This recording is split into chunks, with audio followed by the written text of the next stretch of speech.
Hello! Hi అండి. ఎలా ఉన్నారు అందరూ? ఈవినింగ్ టైంలోనండి అనుకోకుండా బయటికెళ్తున్నాం మేము. విజ్జు ఎప్పటినుంచో బయటికి తీసుకెళ్ళండి అంటున్నాడు. మేమే టైం కుదరక మా హస్బెండ్‌కి తీసుకెళ్ళలేదు మమ్మల్ని. కూడా ఎగ్జామ్స్ అయిపోయినియి. అందుకే ఫ్రీగా ఉన్నామని సరే వెళ్దాం నడవండండి మా హస్బెండు మమ్మల్ని అందరిని తీసుకెళ్ళాడు. తిందామని బయటకొచ్చామండి. ఎప్పుడో ఫస్ట్‌లో ఓసారి వచ్చాము అంతే. మళ్ళీ రాలేదు. వద్దాం వద్దాం అనుకున్నాం గానీ మాకు కుదరక మేము రాలేదు. ఇప్పుడు సరేనని బయటకొచ్చాము. ఖాళీగా ఉందండి. మేము వెళ్ళినప్పుడు అసలు ఎవరు లేరు. ఫస్ట్ మేమేననుకుంటా సాయంత్రం పూట మేమే ఎళ్ళాము. పిజ్జా అంటే ఇష్టం లేనోళ్ళు ఎవరుంటారండి? అందరికీ కూడా చాలా ఇష్టం కదా! మేము కూడా అంతే. ఏమేం కావాలని ఆర్డర్ పెట్టుకుంటున్నాం. నేనైతే చూస్తున్నాననమాట ఏమేమి తీసుకుందామని. ఇష్టం ఎంత తినాలంటే అంత తినండి. ఏమేం కావాలో అయి ఆర్డర్ పెట్టుకోండి అని అన్నాడు మమ్మల్ని. ఆర్డర్ ఇచ్చేసామంటే ఒక 10 నిమిషాలు వెయిట్ చేయాలి కదా! వెయిట్ చేసామనమాట. కాస్త బయట అదంతా తిరిగేసి వచ్చాము మేము. అంటే మేము ఆర్డర్ పెట్టుకున్నవన్నీ వచ్చేసినాయి. పన్నీర్‌ది అండ్ చికెన్‌ది నార్మల్ బ్రెడ్ అది కూడా పెట్టుకున్నాం అనమాట తినడానికి. బావుంటదండి అది కూడా. వెయిట్ చేయకుండా వేడివేడిగా పిజ్జా ఉంది కాబట్టి తింటా ఉన్నామండి. మంచిగా ఆస్వాదిస్తా వాటిని. పన్నీర్ ముందు తీసుకున్నాం అనమాట. ఆ తర్వాత చికెన్ తిందామని ఒకటి దాని తర్వాత ఒకటి అన్నీ మంచిగా తిన్నాం. పిజ్జా ఇదంతా తిన్నాక కేఎఫ్‌సీ కూడా తిందాం. ఆ తర్వాత ఐస్ క్రీమ్ తిందామని మొత్తం ప్లాన్ చేసుకున్నాం గానండి. ఇది తిన్నాక తర్వాత చూద్దామని అనుకున్నాం.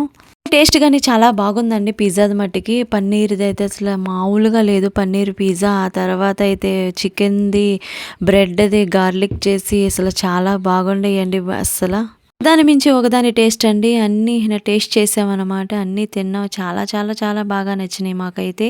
ఫుడ్ తినేటప్పుడు మధ్యలో ఒక థమ్స్ అప్ ఉంటే కదా సూపర్‌గా ఉంటది కదా! మధ్యలో దాన్ని టచ్ అప్ చేస్తా వాటిని తింటా ఉన్నాం. ఫ్యామిలీతో ఎప్పుడైనా ఒకసారి ఇలా వచ్చి గడిపితేనండి ఆ సంతోషమే, ఆ హ్యాపీనెస్సే వేరుగా ఉంటది. పిల్లలు హ్యాపీగా ఉంటారు. మనము కూడా అనమాట. వాళ్ళు ఇంకా హ్యాపీగా ఉంటే మనం కూడా చాలా సంతోషంగా ఉంటాం కదా! ఆశపడతాం గానండి తినేటప్పుడు మట్టికి తినేయాలి మొత్తం తినేయాలని అనుకుంటాం గానీ, కొద్దిగా తినగానే అయిపోయింది మా పని. ఇగో కొన్ని మిగిలిపోయినియి. పిజ్జాయి మట్టుకు తినేసాం. మావోడైతే చాకో లావా కేక్ కూడా ఆర్డర్ పెట్టాడనమాట. చాకో లావా కేక్ ఆ 2 అలాగే మిగిలిపోయినాయి. బ్రెడ్ పీసులు కూడా అవి కూడా మిగిలిపోయినియి. వాటిని ప్యాక్ చేసుకొని ఇంటికి తీసుకెళ్ళిపోదాం అనుకున్నాం. మా హస్బెండ్ ఏమో కేఎఫ్‌సీ తింటారా? ఐస్ క్రీమ్ తింటారా? అని అడుగుతున్నాడు. ఫస్ట్‌లో నేనొచ్చినప్పుడన్నా ఐస్ క్రీమ్ లాస్ట్‌లో మట్టుకు నాకు ఐస్ క్రీమ్ ఇప్పించాలని సరే అన్నాడు. ఇప్పుడు అడుగుతుంటే నాకు అస్సలు వద్దని నేనన్నాను. ఎగ్జామ్ రాశారు కదా! ఆ రిజల్ట్స్ వచ్చినప్పుడు ఇంకోసారి వద్దాంలే. ఇప్పుడు వెళ్ళిపోదామని టైం అయిపోతుందని మేము వచ్చేసామనమాట. మంది ఇప్పుడు సాయంత్రం టైంలో వస్తున్నారండి. మేము వాళ్ళొచ్చే టయానికి మేమే పెందలకాడ ఇంటికెళ్ళిపోవాలని వచ్చేసేస్తున్నాం.